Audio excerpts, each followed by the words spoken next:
एक चरित्र में बड़ी विशिष्ट बात पाई गई। देखो, सदन जी का जो जन्म है, इसी से हमें ये पता चलता है कि भगवान केवल भाव देखते हैं। सदन कसाई ताकि नीकी कसियाई, जैसे बाराबानी सोने की कसौटी कसियाई है। जीव को न बध करें ए पे कुलाचार ढरें, बेचे मांस लाए प्रीति हरि सो लगाई है।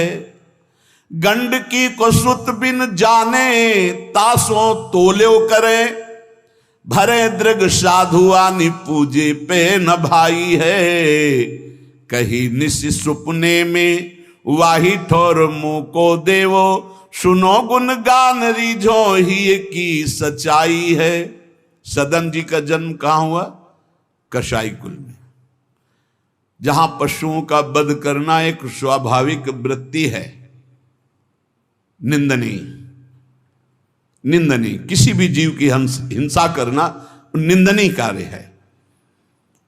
देखो, पर कभी कभी ऐसे महापुरुषों का प्रभाव प्रकाशित होता है कि कुल कर्म छू भी नहीं सकते। सदन जी जैसे स्वर्ण कसौटी पे कसा जाए तो खरा निकले, ऐसे खरे महाभागवत थे। उनके हृदय में एक बार कुछ रिश्ते नातेदार आए, बच्चे ही थे, तो पिता एक छोटा बछड़ा लाए थे। वहां तो कटते ही रहते थे। पिता ने कहा कि ज्यादा तो इसमें मांस नहीं, इसकी टांगों में मांस से पहले तो फिर अपने अतिथि का स्वागत करते हैं। सदन जी ने जब सुना, उसके पास गए तो लिपट कर रोए। बच्चे थे, बछड़े से, ऐसा ऐसा मेरे पिताजी कह रहे हैं तुम्हें काटा जाएगा, और ऐसे दुलार कर रहे थे। बछड़े के भी देखा आंसू निकल रहे। हर जीव को पता है, कष्ट का पता होता है। तो उसने कहा, एक भागवतिक महापुरुष का जीवन बदलना है, इसलिए मानो बछड़े ने कहा कि तुम अपने पिताजी से कह दो, उचित तो यह है कि पहले मेरी गर्दन काटे। तो सदन जी ने कहा, ऐसा क्यों? बोले, क्योंकि मैं पूर्व में ऐसा था, तुम्हारे पिताजी पशु थे और मैंने इनकी गर्दन उड़ाई है, तो मैं अब पशु बना हूं, इनसे कह दो तुम्हें गर्दन ही काटनी चाहिए, पहले जिंदा टांग मत काटो, मैंने तुम्हें इतना कष्ट पूर्व में नहीं दिया था, सीधे गर्दन काटी थी। इसका मतलब जो कर्म किया जाता है उसका फल मिलता है पक्का। मैंने पूर्व में तुम्हारे पिता की गर्दन काटी थी इस जन्म में, इसीलिए मुझे पशु बनना पड़ा, और तुम्हारे ही पिता मेरी गर्दन काटेंगे पक्का, तुम रोक नहीं सकते, क्योंकि वो विधान है। पर वो पहले टांग ना काटे, पहले गर्दन काटे। अब ये घटना उनको बहुत चुभी। जीव को अपने कर्म का फल भोगना पड़ता है जन्म जन्मांतरों में। बच्चे ही थे, कुछ संत मंडली जा रही, यही है मत की रति गति भूति भलाई, जब जे जतन जहां जे पाई, सो जानो सत्संग प्रभाव। सत्संग का एक अमोघ प्रभाव होता है। वो संतों के सामने गए, चरणों में लौट गए, बालक थे।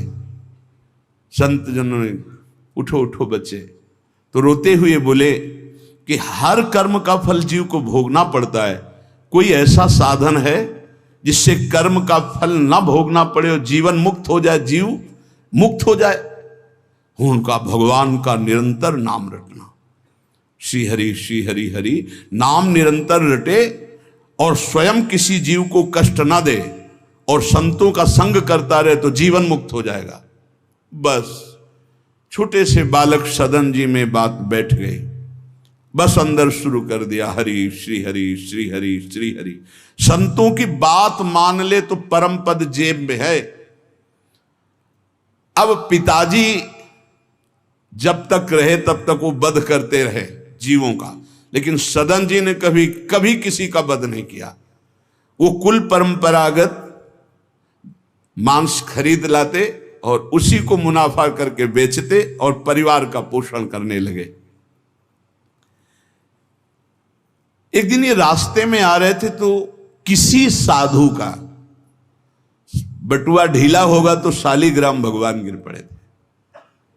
इन्होंने उठाया कि अच्छा चमकता हुआ कोई पत्थर है, तो शालिग्राम भगवान को लाए तो उन्होंने अंदाज में कि आधा 1 किलो के वजन का काम तो करेंगे, तराजू में रख दिया।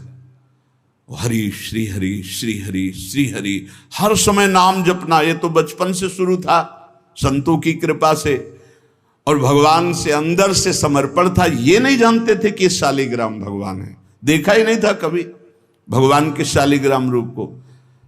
अब जैसे कोई कहता कि 5 किलो दो,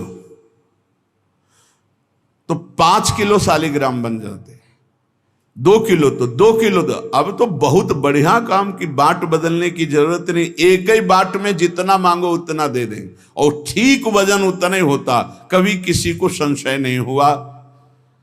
एक दिन वो संत समागम करते ही थे तो एक संत भगवान आए। कोई इनके यहां ये भेद नहीं मानता था कि अमुक कुल की, क्योंकि इतने महाभागवत थे। संतों के चरणामृत लेना, उनके पास बैठकर सत्संग करना, तो संत जन इनके यहाँ आकर के बैठते थे, इनके यहाँ आकर के थोड़ी देर भगवत चर्चा। बड़े उच्च कोटि के भाव सदन जी के प्रकाशित थे। तो एक संत भगवान ने देखा कि ये तो बड़े सिद्ध शालिग्राम हैं, इनमें तो चक्र का चिन्ह भी है और ये इससे मांस तोलते हैं। अश्रुपात होने लगे संत जी के कि ऐसा अनर्थ करते हो तुम, भगवान के भक्त हो। संत जी ने सदन जी से बताया कि ये जानते हो तुम्हारे बांट नहीं है, स्वयं शालिग्राम भगवान है, और इतना घृणित कार्य कि तुम इनसे एक तरफ मांस और एक तरफ शालिग्राम। बड़ी बड़ी उनको व्यथा हुई। सदन जी ने कहा मुझे कुछ पता नहीं, मैं नहीं जानता, मेरे लिए तो ये बहुत सिद्ध बांट है, मैं जितना ग्राहक मांगता है उतना ही, आधा किलो तो आधा किलो, 5 किलो तो 5 किलो बन जाते हैं। आप देखो अपने कुल कर्म को कर रहे हैं और नाम जप कर रहे हैं, और संतों की कृपा है। तो देखो अचानक रास्ते में भगवान शालिग्राम जी मिले थे। उन्होंने कहा अगर ये भगवान है तो आप ले लो, हम तो सेवा पूजा कुछ जानते नहीं, आप इनको ले जाओ। संत जी ले गए और देखो ये हृदय में बैठा लीजिए, संत मिले मतलब आखिरी जन्म हमारा है। विश्वास अगर कर ले, पक्का समझ लीजिए ये तुम्हारा विश्वास काम करेगा। निमज्जोन्मज्जताम घोरे भवाब्धौ परमायनम संतो ब्रह्मविदा शांता निर्दडे वापसु मज्जताम। इस घोर संसार सागर में जो हम डूब रहे हैं, तो भगवान भेजते हैं ब्रह्मवेत्ता संत महापुरुष का समागम, और जहां संत मिले तो आखिरी जन्म समझो इस संसार समुद्र से पार होने के लिए सुदृढ़ नौका संत समागम है। भव सागर कहाँ नाव, शुद्ध संतन के चरण, तुलसीदास प्रयास बिनु मिलहि राम दुख हरन। संतों के चरणों का सानिध्य मिला तो देखो सदन जी हरिनाम जपने लगे, सदन जी के हृदय में संतों की प्रति प्रियता बढ़ी, शालिग्राम भगवान मिल, सब बानक बन जाता है। अब संत जी शालिग्राम भगवान को ले गए, एकांत में जाकर के भगवान का पंचामृत से अभिषेक किया, और इसके बाद वेद की स्तुति की, पुरुष सूक्त, शास्त्र शीर्षा पुरुषा सहस्राक्षा शास्त्रपद भगवान को बिल्कुल अच्छा नहीं लगा। देखो, भगवान प्रीति चाहते हैं, सिद्धांत एक अलग होता है। इसीलिए कल हम ऊपर कुछ साधकों से कह रहे थे कि किसी भी साधक को ठाकुर जी में जिस रूप में आसक्ति हो उसको ठेस नहीं पहुंचानी चाहिए, क्योंकि पता नहीं कितना आसक्त हो आप देख करके अच्छा चलो, ऐसे नहीं कभी। वही ओहो धन्य भाग, कितने सुंदर आपके ठाकुर जी है, बहुत सुंदर, आप खूब प्यार कीजिए, क्योंकि पता नहीं वो कितनी गहराई से प्यार कर रहा है आप, तो उसका हृदय बहुत दुखी हो जाएगा। भक्त का हृदय दुखी हुआ तो आपकी उपासना में फर्क पड़ जाएगा। संत जी को लगा था कि कसाई कुल में जन्मे हैं, मांस का उधर पल्ला इधर ठाकुर, क्या अपराध कर रहा है उनको ऐसा, और बाहरी दृष्टि में लगता भी ऐसा ही है। तो कहा भयो जो पे बड़े कुलहू में जन्म भयो, जप तप नेम व्रत साधन अपार है। कहा भयो तीर्थ अनेकन गमन किए, गयो नहीं जौलो निज मन को विकार है। जौलो मेरे संतन में राखे जाति भेद सदा, तौलो कहो कैसे वह पावे सुख सार है। मेरे साधु नीच पद पंकज ना धोयो, जौलो सब शास्त्रन को पढ़ी बोई भार है। जरा भी भाव किसी भी संत जो भगवत मार्ग के प्रतीक है, जाति पक्ष में रूप पक्ष में इनके तेज तो है नहीं, ये तो ऐसे बिल्कुल नहीं, सावधान, पता नहीं कौन किस कोटि का उच्च कोटि का महापुरुष हो आपका चिन्ह। उन संत बहुत अच्छे संत थे, पर उनके मन में बात आ गई कि जाति के तो कसाई ही, काम तो नीचे ही है, मांस भी। देखो नहीं जाना भगवान की महिमा, हम समझ रहे थे उच्च कोटि के, और वो बहुत उच्च कोटि के महापुरुष सदन जी, निरंतर नाम जप। और एक खास बात थी सदन जी में, दैन्यता, कि मैं तो किसी योग्य नहीं, और उनको पता भी नहीं था कि शालिग्राम भगवान हैं। तो लेके आयो साधु मैं तो बड़ो अपराध कियो अभिषेक सेवा करी पे न भाई है। ये तो प्रभु रीझे तो पे जोई चाहो सोई, करो गरो भरी आयो सुनिमति बिसराई है। तेई हरि उरधारी डारी दियो कुलाचार, चले जगन्नाथ देव चाह उपजाई है। मिले एक संग संग जात वे सुगात सब, तब आप दूर दूर रहे जान पाई है। संत जी ने बड़ा अभिषेक किया, वेद स्तुति की, भगवान को भोग लगाया, बड़ी प्रसन्नता से उच्च सिंहासन पर विराजमान किया। भगवान उसी समय आकाशवाणी हुई, ए साधु, मुझे ये तुम्हारी वेद स्तुति बिल्कुल पसंद नहीं, तुम्हारा ये पंचामृत स्नान भोग ये सब, तुम मेरे भक्त पर नीच बुद्धि करके मुझे लाए हो ना, ये मुझे तुम क्या समझते हो? वेद मेरी श्वासों से ही तो प्रकट हुए हैं। वेद क्या है? भगवान की श्वासों से वेद का प्रादुर्भाव हुआ है। सो हरि पढ़े ये अचरज भारी, चारों वेद भगवान के श्वासों से प्रकट हुए। जाकी श्वास वेद श्रुतिचारी, जिनकी श्वासों से चारों वेदों का प्रादुर्भाव हुआ। मैं वेद की स्तुति और गंगा जल से उतना प्रसन्न नहीं होता जितना मैं अपनेपन के भाव से, मेरे सदन जी हैं और मैं सदन जी का हूं, मैं बिल्कुल तुम्हारी सेवा से प्रसन्न, मैं अपराध मानता हूं कि तुम वहां से मुझे लाए हो। साधु जी यह बात सुनकर एकदम घबरा गए, शालिग्राम भगवान को लिया, दौड़ते हुए सदन जी के पास गए और गदगद स्वर में कहा, मैंने भारी अपराध कर दिया, ठाकुर जी को अप्रसन्न कर दिया। मैंने आपके प्रति भाव किया कि आप कसाई कुल में आपका अधिकार ठाकुर का नहीं है, इसलिए आप ठाकुर जी को नहीं जानते हो, आप ऐसा ये लो। ठाकुर जी अप्रसन्न हो गए हमसे, हमने तो पंचामृत से अवे गंगा जल से सब अभिषेक किया, पुरुष सूक्त का पाठ किया, ले ये श्री ठाकुर जी को आप स्वीकार करो। विधि पूर्वक सेवा से ठाकुर जी प्रसन्न नहीं हुए, अपनेपन से ठाकुर जी को सबसे ज्यादा अपनापन, प्रेम भाव। सदन जी शालिग्राम भगवान को अब जो देख रहे हैं वो दूसरा भाव है, ये भगवान है, मुझे तो अभी तक पता ही नहीं था। साधु जी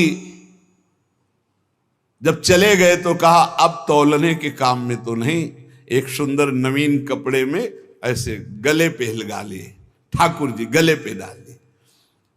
भगवान रीझते हैं भक्त की अपनेपन की प्रीति में, जो चाहे वो प्राप्त कर सकता है, सिर्फ अपनापन प्रभु को चाहिए। हम यही कहते हैं बार बार कि अपनेपन पे कुल्हाड़ मत चलाओ, विश्वास पर कुल्हाड़ मत चलाओ। साधना बने ना बने, लेकिन हमारे माई श्यामाजू को राज पार हो जाओगे, हमारी बात मान लो। श्री जी सिर्फ अपनेपन को देखती, सिर्फ अपनेपन को। अवगुण करे समुद्र सम गणत ना अपनो जान, राय के संभजन को मानत मेरु समान।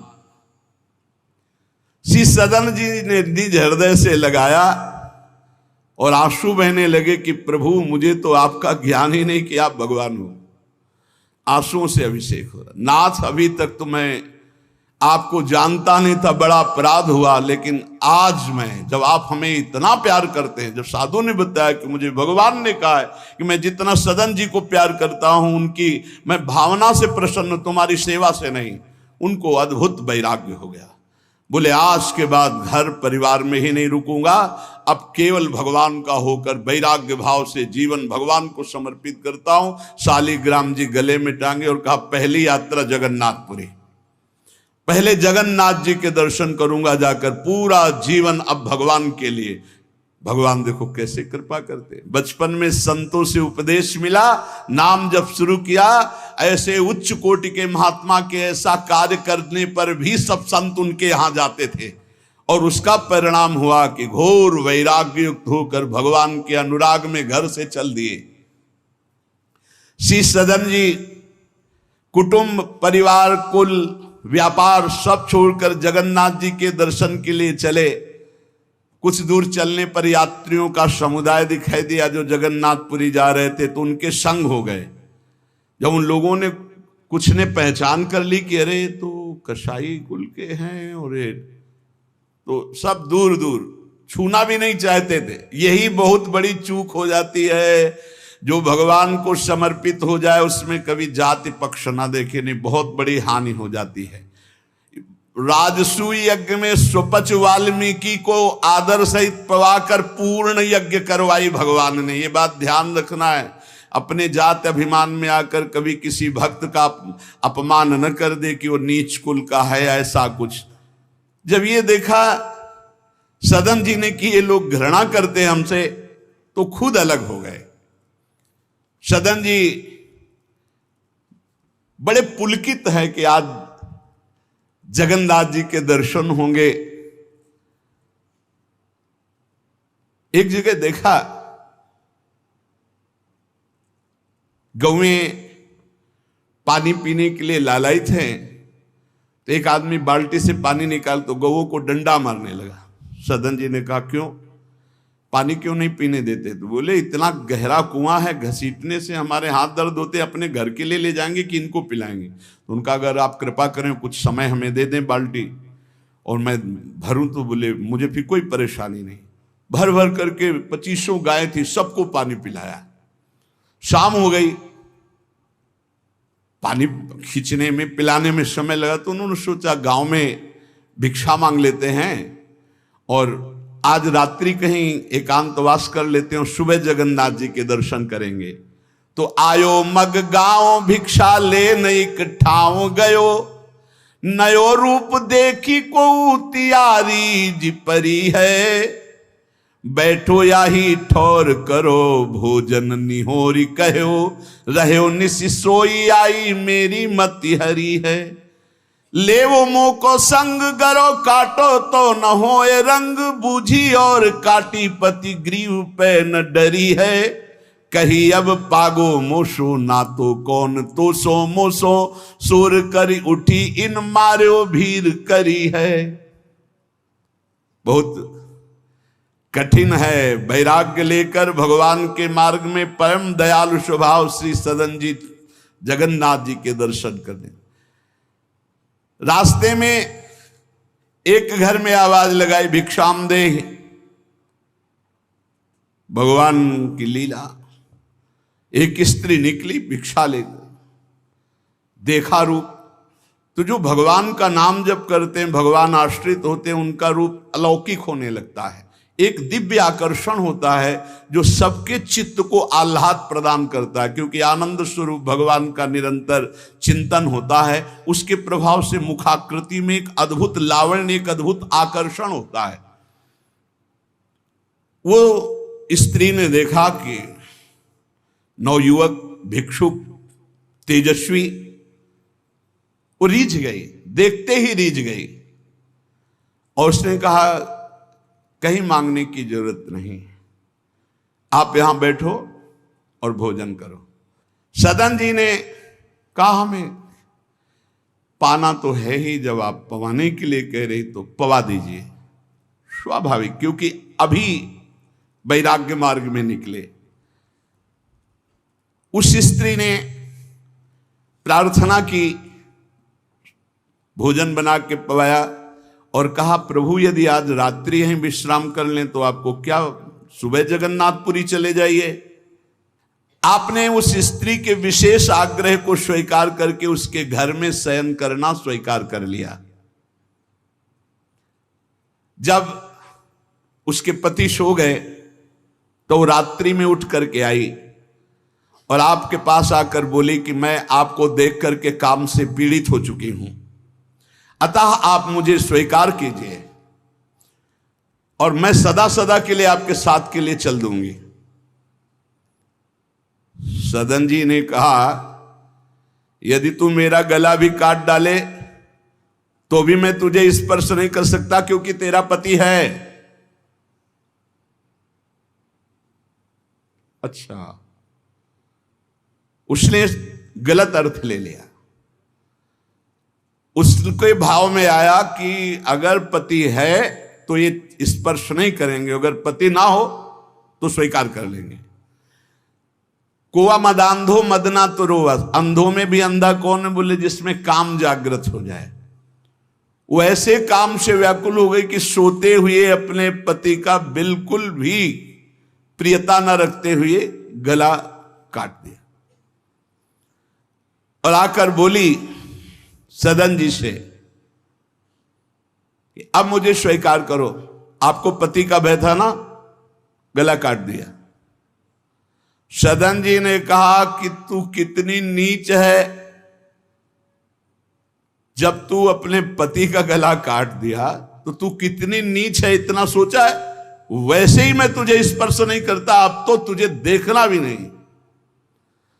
तो स्त्री ने कहा मुझे ऐसा मत समझो कि मैं तुम्हें भी बख्श दूंगी, तेरे कारण मैंने अपने पति का गला काटा है तो फिर तू भी नहीं बच सकता।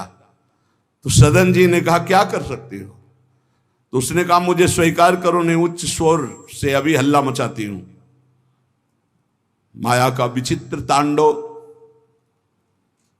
और मैं जोर जोर से सबको कहूंगी कि ये मेरे साथ गलत करना चाहता था, मैंने रोका, मेरे पति ने रोका, मेरे पति का गला इसने काट दिया, इसलिए अभी कहती हूं मैं आजीवन तुम्हारे साथ रहूंगी, मुझे ले चलो। सदन जी ने कहा गला कटवाना बर्दाश्त है लेकिन स्पर्श नहीं कर सकता। ये सब चूकों की चूक का पूर्ण आहुति, इससे पूर्णता हो गई। मैं धर्म के विपरीत नहीं चल सकता, तू चाहे मेरा गला तू काट दे या समाज से कटवा दे। सदन जी भगवान के भक्त थे, उनके भोले भक्त होते हैं भगवान के, ज्यादा बुद्धि नहीं लगाते हैं, नहीं तो रुकना ही नहीं चाहिए था।